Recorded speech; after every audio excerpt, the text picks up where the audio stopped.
Welcome to the Hello Foundation's 15-minute podcast, The Strategic Cohort, showcasing educational administrators answering 5 questions related to their current position. We talk with educational leaders across settings and across states. Our objective is to share thoughts and ideas between professionals at a time when leaders can often feel isolated.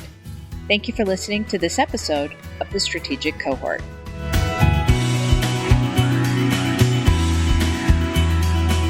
I am very fortunate today to be here with Dallas Myers in Fremont School. Is it Fremont School District? It's Fremont County School District number 25. Excellent. And that is in Wyoming. It is. And Dallas, will you share with us your current title and what your responsibilities are there? My current title is I'm the Director of Special Services, Student Services. Our district is in central Wyoming. We are a district, a K-12 district, as some Wyoming districts are very rural. In size, we're in the largest cohort for special education, special services, meaning we have about 2,500, 2,600 students in our district. We have about 12.8% of our students on an IEP in special education, which is roughly 350 students. My duties and responsibilities revolve around both curriculum, instruction, assessment, and learning, as well as IEP compliance, all the related and special services to make sure that all the students on an IEP in our district are receiving services. I oversee 7 case managers. There's one in special services that works specifically with out-of-district students. We have 3 K-2 buildings, a 3-5 building, a middle school, and a high school. And each of the buildings have their own case manager. And we try to keep all the case managers around 60 students per caseload. So my job is to oversee those case managers and scheduling and working with parents and students and helping students receive all those services. We currently have 6 speech language pathologists. We have 1.5 occupational therapists.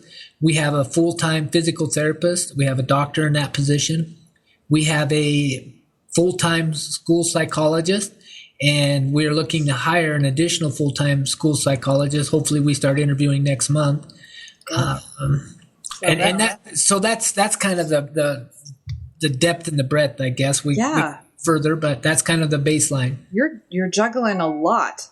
I am impressed with all that you're able to rattle off in terms of exactly where your district is, and 12.8% as far as special ed. Is that high compared to where it's been in the past, or?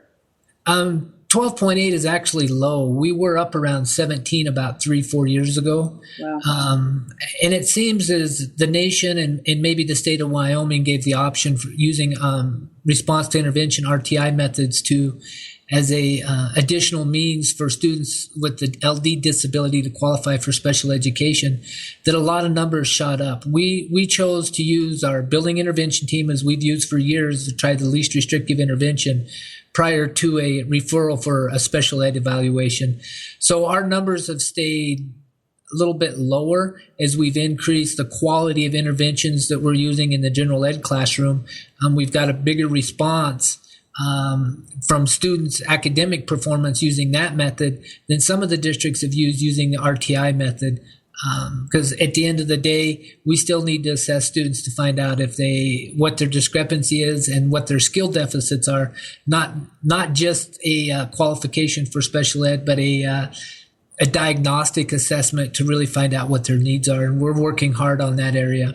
Well, that's what should happen. I actually did think that was a lower number. I'm in a school district right now on the school board where we're at 14%, and it's a struggle. We really want to see those numbers come down. But I think you're absolutely right. That quality intervention at the general education level versus a wait and fail model, and then refer them to special ed is not the solution. The wait and fail model is not the solution. Intervening in the classroom is.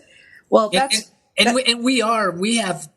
we're a Title I district, so we have a number of free and reduced students in our school district. Actually, there's 8 school districts and a BIA school within our county, and in the state as well. I think we're the lowest on the poverty scale for demographics than any other district in the state of Wyoming. And definitely in the county. Within our county, there's 3 school districts that are on part of a Wind River Indian Reservation. There's Fort Washakie, which has a K-12 district, Fremont 38, which has a K-12 district, and that's Arapaho school. And then there's Wyoming Indian School District, which is Fremont 14. And they're all predominantly 100% Native Americans. And even with that, we still average around 22% Native American population.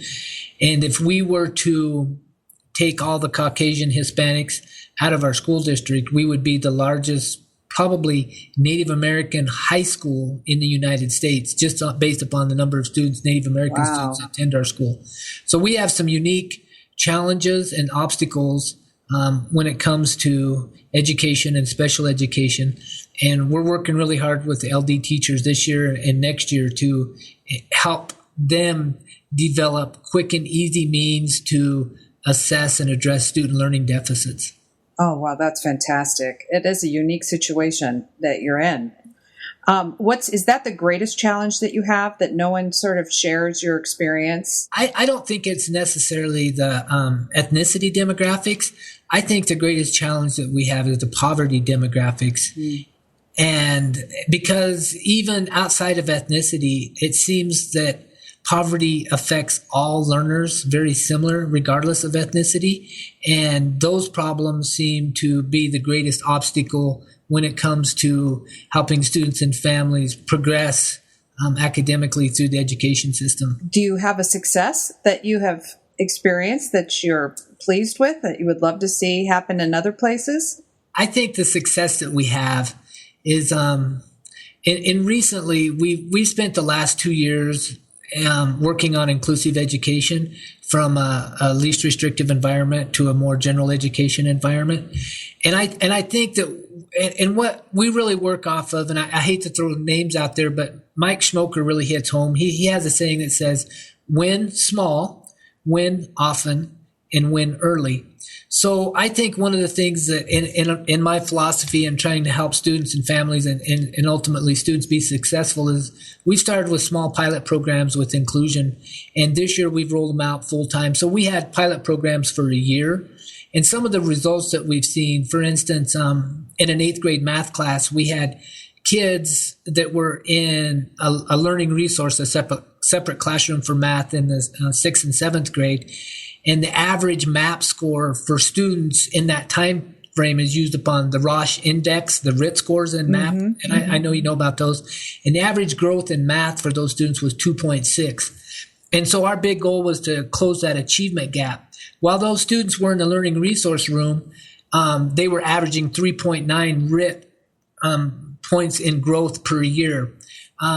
In that pilot program, when we put them in 8th grade, it was pretty exciting because their RIT scores jumped from 3.9 to 9 in one. Oh my gosh. And so we have evidence that the inclusive process with the math classroom is working.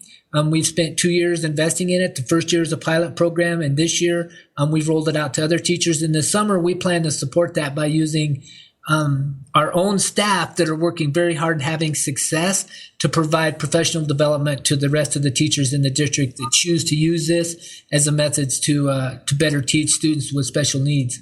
Oh, that is a great, so we're great very success. Excited. Yes, congratulations.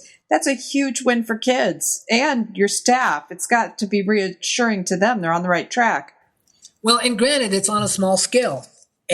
But we definitely want to use fidelity, and fidelity with inclusion means what's best for the student, right? And obviously that relationship. And we wanted to find the best practice and the best means. And now we've rolled it out this year, so it'll be exciting to see what it's like that we've used it district wide with a lot more than just a few teachers in each building, and see what the success is going to be. In addition to that, we've also started working on progress monitoring assessments. We've used, and I won't name any. We've used a couple different ones, and we've used one for the last couple of years, but we found it to be lacking. So we've looked for something that is more diagnostic in its nature, right, and that we can use alongside our MAP scores, because we continue to use those to determine benchmarks in both the fall, winter, and the spring. That's great. Boy, that's great. Versus waiting an entire year. Yes. Yeah, that's fantastic. And you had mentioned Schmoker earlier, and I'm a big fan of that work. So I think, hooray. Thanks for fighting the good fight. Yeah. What advice would you share with a new school administrator just coming, into a leadership role? I came from a career technical education background. That's where I spent my time in the classroom and working with at-risk students in behavior environments. And then I got into a building administrative position for 5 years in a high school level. And when I went to special education as the director of special education 5 years ago, the biggest epiphany that I had is when I went to the first special ed conference, there were 27 attorneys presenting. And that was the sum total of what the conference was all about compliance. And while IDEA and FAPE and all those things are very important, as a special ed director, that balance between compliance and learning. And it's very easy to get sucked into making sure that all the I's are dotted and the T's are crossed. But at the end of the day, are your students achieving progress academically? Because that's why we're all here. And do they have to be compliant? Yes. And so we've really worked hard to turn the IEP into a lesson plan, a teaching document versus a compliance document. And that paradigm shift for special educators is very difficult. Yeah. In helping the IEP evolve from a compliance document. And I'd say just that balance, between being a manager and being an instructional leader. Somebody has to make sure the lights and the heat's on, but at the end of the day, it's about teaching and learning, and you have to keep that as your focus. Oh, you know what, Dallas, you're my new hero, because I totally think that's dead on accurate. I marvel when I go to special ed conferences how much it's on compliance, and people get very freaked out and we can be sued. And I have often made the argument that if you keep parents in the loop as to what you're doing and why and how it's in the best interest of their students in terms of instruction, yes, that really you're all on the same path moving forward. Once we start bickering over whether or not, an IEP was in a certain number of days, we really lost the war already. I mean, we're not on the same page. No, we're not. And a lot of times it's really great conversations that you get into. And I don't know, in Wyoming, we have a lot of conversations about driving a Chevy, Ford, or a Dodge. And I think everybody in education wants the same ends. And I think we get bogged down in the discussion about the means. And I think through conversations and relationships with those people, those stakeholders, parents and students, that we can all arrive at the same conclusion. However, it takes some time, and it takes some crucial conversations and just being open and honest with each other. And I think at the end of the day, starting from that common ground, and we want what's best for students all the way around. And then how do we achieve that? I think we just got to keep coming back to that common ground, what's best for them. So I appreciate you being aware of that. Oh, yeah. No, it's so critical. It's so critical. And I sometimes feel like I definitely know when I chat with administrators where, their job is really management and compliance. And in the end, that's missing the boat for kids, because so many resources as school funding was cut. It's not, unfortunately, we don't necessarily have instructional leaders that are separate helping these teachers. And so you really have to be that as well. So, well, with all that said, in your opinion, what trends are currently going to impact education in the future? Accountability is huge. Yeah. And here in Wyoming, each state has the flexibility to create their own accountability plan and then send it to the feds to get approved. And I think accountability is really, really big. I also think that Congress stalling on the reauthorization of ESEA in whatever form it'll come out will only have a negative impact. And I wish that in some instances that we would focus on the whole student. I never got into education to teach a content. I never got in to teach math or science or any of the career tech things that I taught. I got into education to teach kids and work with people. Right. And I think that holistic approach that we're teaching people, we're not teaching math, we're not teaching reading, we're not teaching writing. We need to come back to that focus on that. And hopefully that pendulum doesn't shift too far that way, that we stay somewhere in the middle. But those things like that and those conversations with congressmen and legislatures really need to happen. That education is teaching people. It's not a math, reading, and writing score. And we forget about that sometimes. We have a tendency to focus on what's being measured and what's being put in the paper. I mean, it's human nature. So yeah, but in reality, we really want good citizenship. We want good neighbors, and we want good, strong families, and all of those. Those don't come from a strong math score. One of my favorite things to do, Sharon, is I like to ask people what they studied. And I was in 10th grade in 1980. So I said, what did you study your sophomore year of biology on whatever the date is, January 29th, January 30th? Can you remember what you did on that day? No, absolutely not. But they remember the people, they remember the class, they remember the teacher, and they remember the experience. And so while we drive to educate students, it's that holistic building experience of young people that we need to focus on, and not isolated incidents or isolated content or curriculum. I believe, have you ever read the book, The World is Flat? Yes. And how right brain people will rule the world. Have you read that one? Yes. Well, I haven't read that, but I'm aware of it. Well, and I think that fine arts degrees and masters, we need people that can think outside the box. And I have a daughter, I'm very left brain, very concrete, sequential, and I have a daughter that's completely opposite. And it was hard for her in the school system because we want to, we have this industrial model of education. In one school I worked at when I was a teacher, it drove me so wild that we rang bells to move. It was Pavlov's law. Yeah. We rang a bell. That was a bell to indicate that you're hungry. Rang another bell, and that was an indicator you had to quit eating. And so I had all the bells taken away in the schools, and I really fought hard because I said, you know what? We're in high school. We can read a clock. We don't need to be governed by a bell. And it's that industrial model that needs to change, because these students coming up right now need to have the capability to solve problems that we're not even aware of and think on the fly.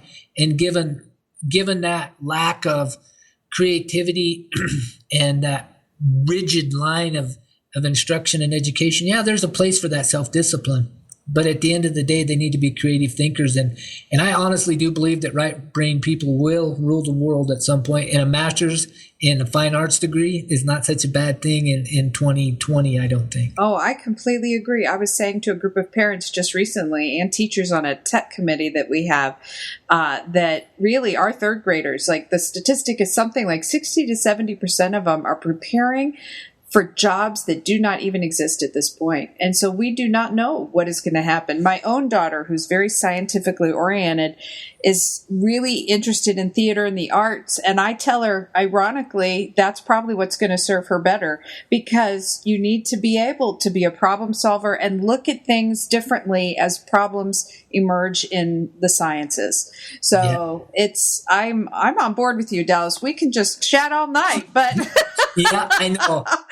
Last question I just wanted to ask, how are students different today than when you went to school? I think it's the external pressures that we put on students. I don't think that humans in the big scheme of the picture have changed remarkably in the last couple hundred years. I think we still have the same basic motivations. I think that they deal with the different pressures and stuff that society puts on them. I'm very envious. I like technology. I think it's an unbelievable tool that we have available. I think that their freedom to move without environments is a lot easier for them than it was for me and for the students that are my age. Does that make sense? Yes, it does. And I think I can't even imagine what my great grandkids are going to experience. So it's going to be an interesting world. So I thank you so much for your time, Dallas. I know it's very limited, but this is great. And I think it's going to help a lot of other people. Many thanks for tuning in to this episode of the Strategic Cohort. We thank all of our administrator partners for practicing quality and putting kids first. We are always seeking administrators interested in answering our 5 questions for this podcast. If you would like to be a part of the Strategic Cohort, please contact us at sharon.soliday@thehellofoundation.com. We always provide participating administrators a copy of the recording to share on their own LinkedIn profile.